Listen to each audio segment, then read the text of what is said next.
So I can imagine that your office was quite busy during Hurricane Katrina, huh? Yeah, we really were.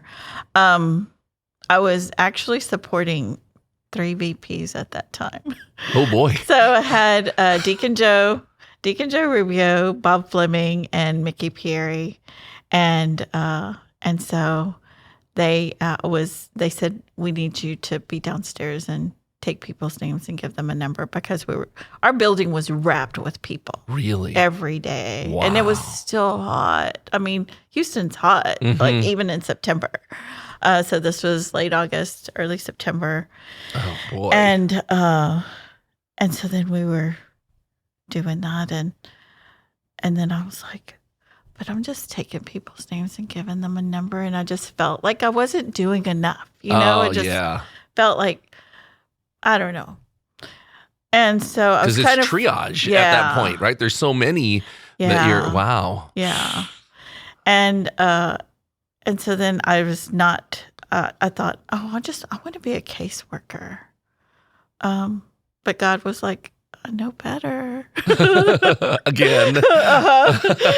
And so then I'm venting to one of my colleagues and saying, I wish that they would give me this opportunity to be a caseworker, and because I don't feel like I'm doing enough. Because you're looking at their faces and you're talking to them, and all you're doing is taking their name and exactly giving them a number. Yeah. Yeah. So I didn't feel like I was doing enough. So I'm in the car with my son, my oldest son, Chaz.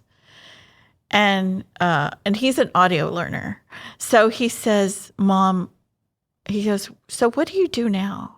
And so I gave him the laundry list of, he goes, what do you do for Mickey, Bob, and Joe? And so I gave him the laundry list of what an admin does.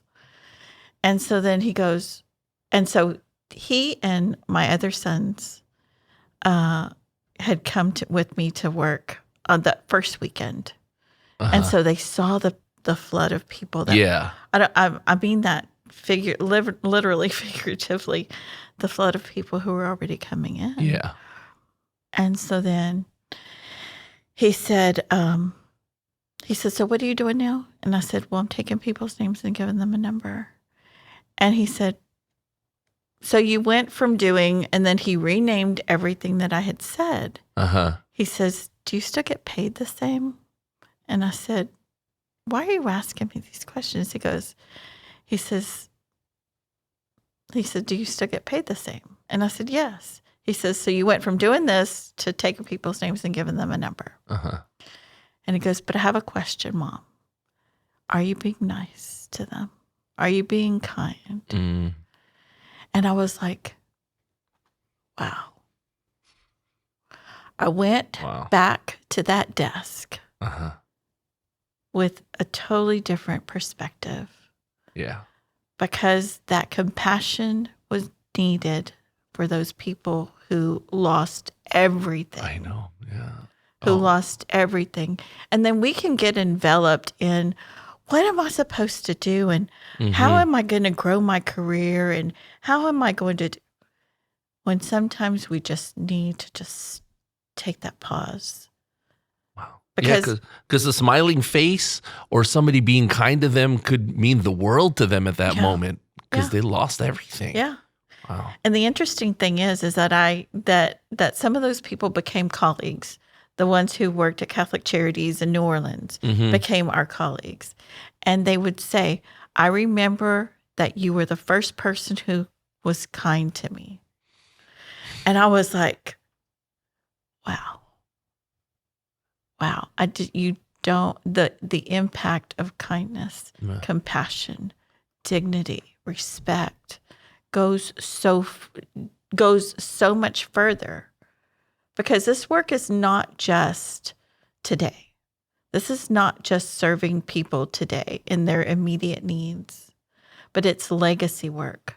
Because whatever it is that we get to do with the people that we serve at Catholic Charities goes from generation to generation. Yeah, you're planting those seeds. Yeah, that little mustard seed. Absolutely. That little mustard seed. But anyhow. And the person who is the executive director at Texas Catholic Conference of Bishops, Jennifer Carr Ullman, was the person who brought so many people together, so many leaders together during that period to help us get through that phase of Catholic Charities. Wow. Service to others. And so from that, then came Harvey. So the tools that we learned from the experience with Hurricane Katrina carried forth to our services with Harvey.